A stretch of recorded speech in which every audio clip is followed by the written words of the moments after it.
Bienvenidos a un nuevo episodio del Café Oscuro y las Cuentas Claras. Hoy nos vamos a tomar un café hablando de un tema que a algunos les puede dar miedo, a otros les puede parecer incómodo, otros les preocupa porque pueden estar muy cerca de eso, a otros les puede parecer completamente indiferente porque creen que nunca les va a llegar el momento. No es la muerte, es los impuestos. Y para eso invitamos a un experto en el tema, contador público, revisor fiscal, consultor, experto en temas tributarios y además socio fundador de la firma Gaitán Reyes Asociados. Él es Harrison Gaitán. Harrison, muchas gracias por aceptar esta invitación. Bienvenido. Muchas gracias, Ariana, por tu invitación y dispuesto a contestar todas las dudas que tenemos. Bueno, vamos a eso. Vamos a contestar y a resolver muchas dudas que surgen de este tema de la declaración de renta. Sobre todo, bueno, en el episodio anterior hablamos de inversiones, de ahorrar, de vender la sentencia para generar más ingresos, de generar más ingresos. Y eso genera, obviamente, tener ingresos adicionales, un mejor patrimonio, pues nos da tranquilidad financiera. Pero también genera unas responsabilidades. Y esas responsabilidades están desde tiempos inmemoriales, desde que las comunidades empezaron a organizarse, a tener una jerarquía, todos tenemos que aportar. No vamos a entrar en temas de justicia e injusticia porque eso ya es un tema sensible, de corrupción, no vamos a entrar en eso.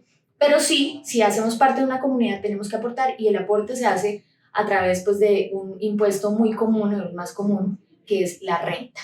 Sean personas naturales o jurídicas, debemos pagar una renta dependiendo de unos factores. Entonces, Harrison, para empezar, ¿quién debe ser o quién es sujeto de renta? Muchas gracias por la pregunta, Ariana. En Colombia tenemos que ser claros que tenemos dos tipos de división. Una para las personas naturales y otra para las personas jurídicas. Las personas jurídicas todas tienen que presentar declaración de renta. Absolutamente todas. Otra cosa es que pueden grabarse o no grabarse. Las personas naturales tienen una connotación distinta, tienen que cumplir ciertos requisitos. Uno de los requisitos que tienen que tener es, para el año gravable 2023, es un patrimonio de 190 millones de pesos. ¿Qué es un patrimonio? Yo puedo tener una casa, puedo tener un carro. Si esto me vale 190 millones de pesos, tengo que declarar renta. ¿Listo? Ahora también hay que tener en cuenta otra connotación, y es si yo tengo compras o consignaciones o ingresos por 59 millones de pesos, declaro renta en Colombia. Esto es un tema interesante. ¿En qué sentido? En que una cosa es declarar, otra cosa es contribuir. Entonces, inicialmente enfoquémonos al tema de declarar renta y estos serían los requisitos en Colombia. Exacto, que son dos cosas diferentes entonces. Una declarar, otra pagar. Entonces, ¿qué pasa cuando se declara? ¿Qué pasa? ¿Y cómo y por qué debería pagar? ¿Por qué deberíamos pagar renta en Colombia? Más bien, devolvámonos. ¿Por qué yo debería presentar mi declaración de renta?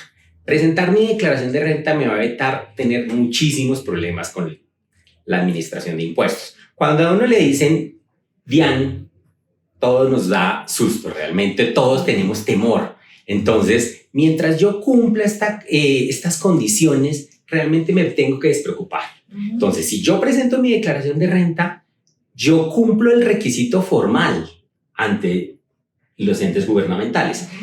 Pero si yo tengo ciertos ingresos, más bien, ¿esto qué me haría? Que contribuya con una parte de mi ingreso a distribuirse a través de los impuestos. Pero esto va proporcional al volumen de ingresos que yo tenga. Entonces, son dos temas distintos. Yo puedo declarar por cumplir los requisitos, pero no necesariamente tendría que pagar. Sí, y eso se determina pues revisando cada caso en particular, ¿no? Vamos a poner un ejemplo, Harrison, donde no debo declarar y resulta que en un enfrentamiento del ejército con la guerrilla resultó herida y además yo no solo tengo mi ingreso mínimo, mi salario mínimo, mi familia depende de mí, no tengo bienes, pago arriendo, entonces demando al Estado por eso que pasó. Y después de 4 años del proceso, finalmente gano la demanda. Y el Estado me tiene que pagar después de que termina el proceso, pasan 4 años y finalmente me paga el Estado 50 millones o menos. ¿Qué pasa en ese caso con la declaración de renta? Ok, muy buena pregunta. Entonces, vamos a poner el caso de lo que está diciendo Adriana. Tengo 50 millones de pesos. La norma lo que me dice es, si usted tiene ingresos durante el año grabable 2023 por 59 millones de pesos, declare. Listo, entonces la primera variable no se estaría cumpliendo. Entonces no tendría que declarar. La segunda variable es los bienes. Él tiene una casita, él tiene un automóvil o no tiene nada. En este caso, la situación que estás poniendo es que no tiene nada. Como no cumple la segunda condición, tampoco declararía. Si el Estado en algún momento le consignara este dinero a su cuenta bancaria, miramos la tercera variable. ¿Hay consignaciones? Tampoco las tiene superiores a 59. En esa situación, no tendría que presentar declaración. Bueno, listo. Entonces esa no o sea, declara. aquí... Sí, dejamos así. Pero resulta que recibo 100 millones de pesos. El año pasado, cuando finalmente me paga el Estado, en el 2023, recibo 100 millones de pesos en mi cuenta. ¿Qué pasa en ese caso? Ahora, cambiaron las variables. En este caso, cambiando este tipo de variables, es interesante tener en cuenta que ya se cumple una de las condiciones. Efectivamente, ya tengo más de 59 millones de pesos. Entonces, la primera que uno diría es, más bien, cumplo la primera condición, debo declarar renta. Si debo declarar renta es hacer mi formulario, presentarlo ante la Dirección de Impuestos y ya, digamos, se cumpliría el requisito. Ahora, la segunda es, ¿qué tanto tengo que pagar sobre esos 100? Entonces, tengo que empezar a diferenciar un tema que es muy interesante, el tema de los ingresos. La Corte Constitucional ya se ha pronunciado el tema, la misma Diana a través de conceptos en la cual dijo, los ingresos se separan cuando yo los recibo a través de sentencias, a través de indemnizaciones, a través de seguros, se dividen en dos cosas, lucro cesante y daño emergente. Exacto. ¿Quieres que profundice? Sí, en este caso, por ejemplo, en el ejemplo, diríamos que la persona, o yo, que me puse de ejemplo, dejé de recibir ingresos porque pues, estaba herida, no podía trabajar. Ahí había un lucro cesante. Entonces, sí, hay un lucro cesante, digamos que me reconocieron también perjuicios morales pues, por el sufrimiento y un daño a la salud pues, por lo que me pasó físicamente. Entonces, digamos que ahí habríamos de diferenciar lucro cesante y el resto. ¿Te parece bien si lo dividimos 50-50 para que se entienda más fácil? Sí. Entonces, de los mismos 100 millones de pesos, tengo 50 millones por lucro cesante, 50 millones por daño emergente. En el caso del lucro cesante, y así ha sido muy clara la normatividad, y como yo te decía, la Corte Constitucional en la cual dice, el lucro cesante es gravado. ¿Por qué? Porque lo que en Colombia es gravado son los ingresos que me permiten capitalizarme. O sea, todo lo que yo perciba que genere capitalización o aumente mi patrimonio, gravado. Nada que hacer.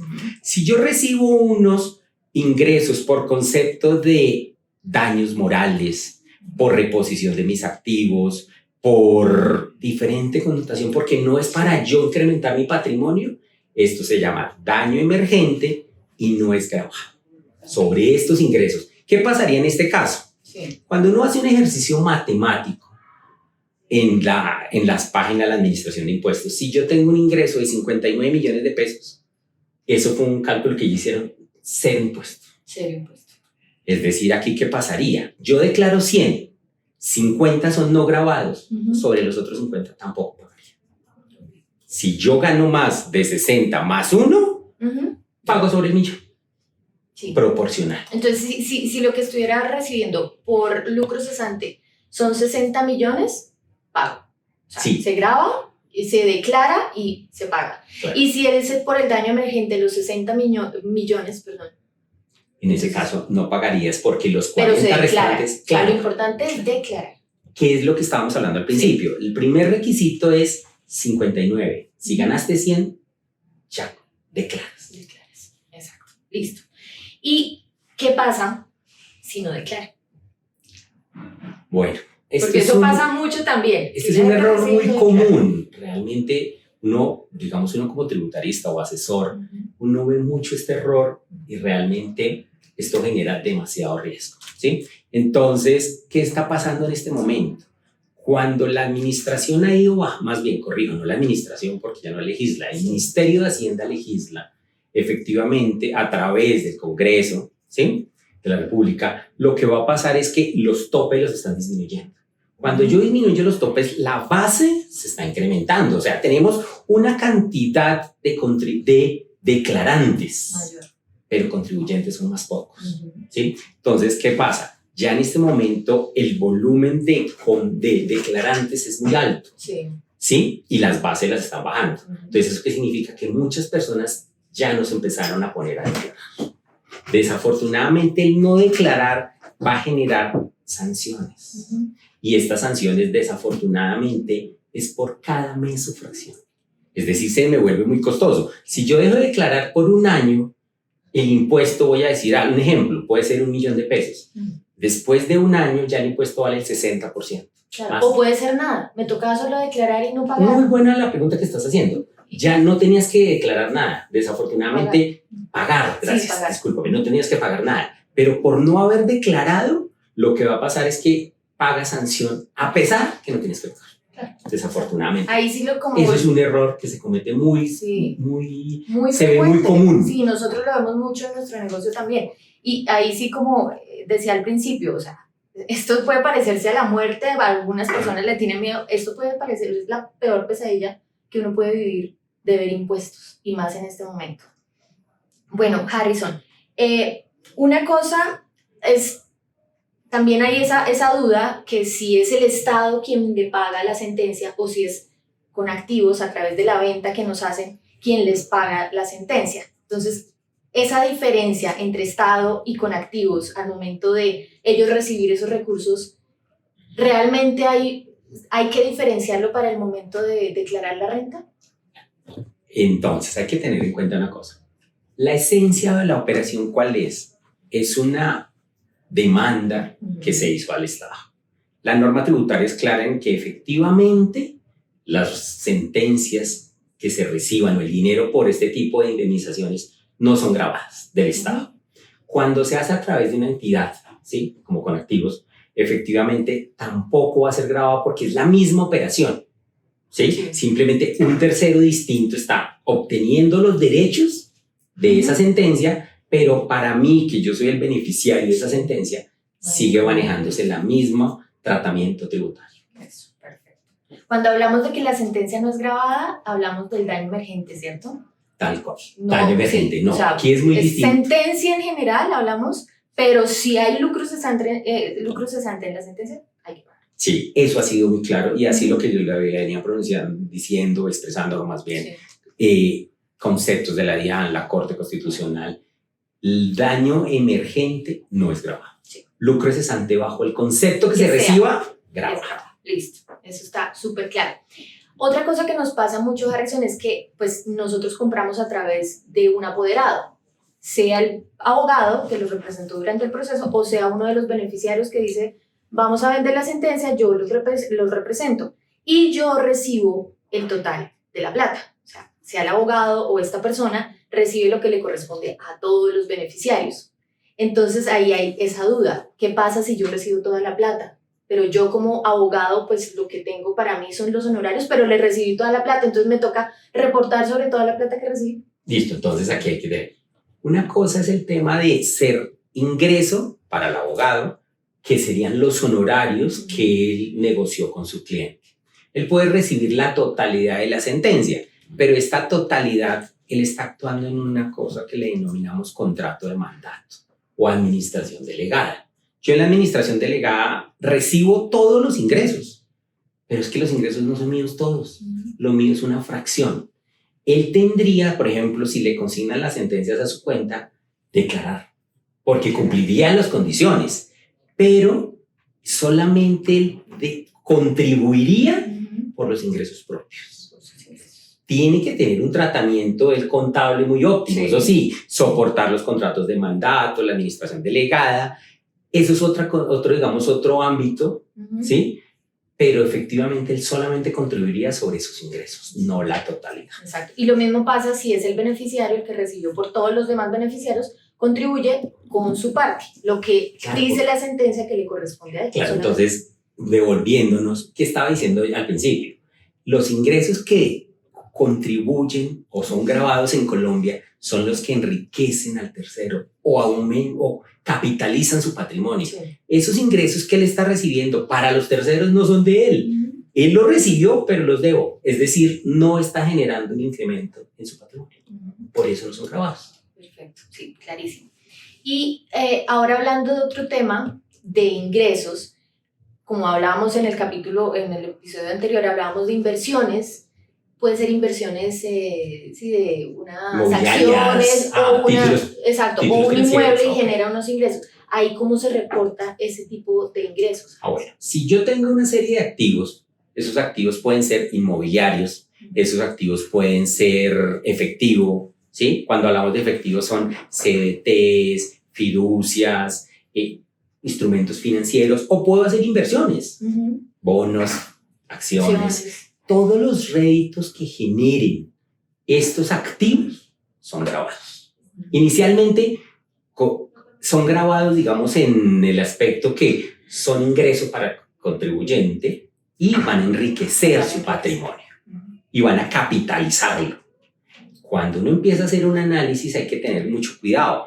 Yo tengo que tener y hacer un análisis individual por mis ingresos. Entonces pongamos el caso de él recibió unos arrendamientos. Entonces, él tiene los arrendamientos, pero él para tener el inmueble tiene que tener el predial, tiene que arreglar el apartamento. Esos costos yo los puedo asociar. Entonces, ahí empiezo a hacer unas depuraciones. ¿Eso qué significa? Que el total del ingreso, sobre eso no pago. Exacto. Sí, hay unos beneficios que ya la ley me otorga. Entonces, pero sí entran en el torrente de mi declaración de renta. Okay. Todos esos ingresos que te generan ese tipo de activos. Y bueno, Harrison, hablando también de ingresos que, como todas las preguntas siempre son frecuentes, es la ganancia ocasional, ¿sí? A veces decimos o recibimos el pago de la sentencia y puede decir, como es ocasional, es una ganancia ocasional y yo tengo que reportar como el impuesto de ganancia ocasional. ¿Qué es el impuesto de ganancia ocasional? Muchas gracias por la pregunta. Cuando yo tengo en mi declaración de renta, tengo muchas cédulas, le denominamos así, o más bien fuentes de ingresos. Yo puedo tener una fuente de ingresos porque yo soy empleado, puedo tener una fuente de ingresos porque me contratan por honorarios, puedo ser pensionado, puedo tener arriendos, puedo tener inversiones, tengo muchas fuentes de ingresos. Una fuente de ingresos son las ganancias ocasionales, pero las ganancias ocasionales ya están son específicas en el estatuto tributario. ¿Sí? ¿Qué son? Rifas, son premios que yo recibo, es la venta de un activo fijo.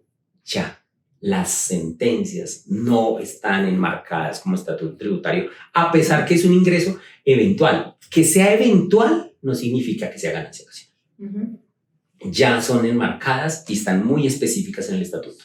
Las sentencias, la venta o los réditos que reciba por una sentencia o una demanda con el Estado no es ganancia ocasional. Ok, perfecto.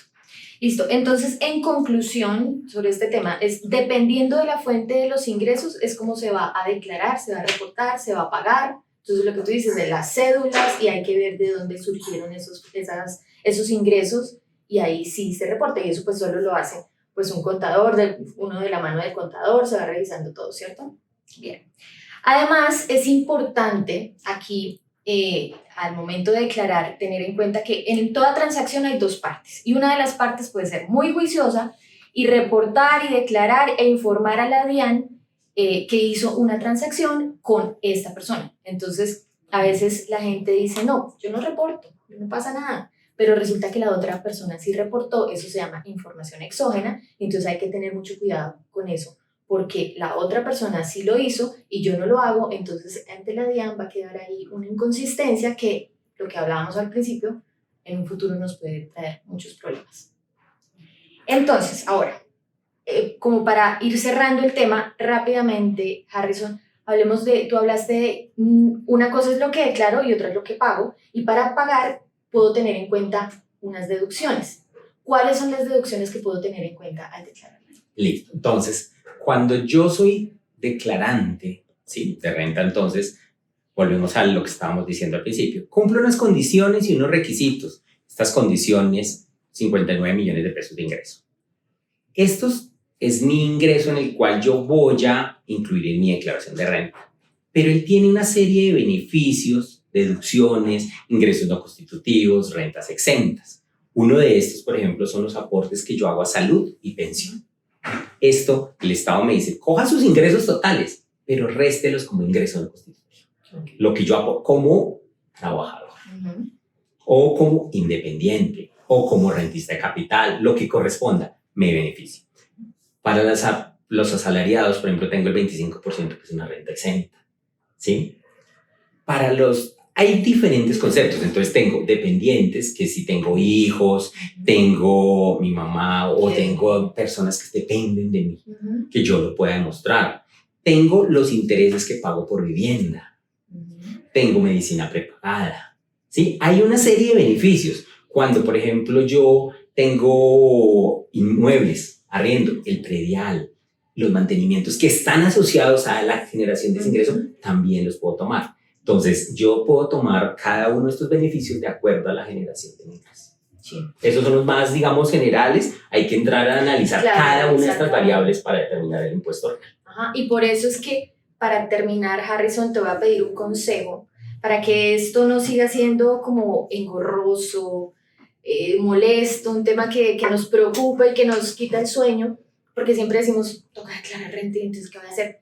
Pero te voy a pedir un consejo, pero el primero, antes de que tú hables, y es hablando de todo esto que hay que entrar y revisar cada cosa, es tener un buen contador. O sea, de verdad, en esto sí que hemos visto que de eso depende también la tranquilidad de uno. Entonces, ¿cuál es tu consejo para que nos quitemos ese peso tan grande que a veces nos genera? Inicialmente, muchas gracias por el consejo que das.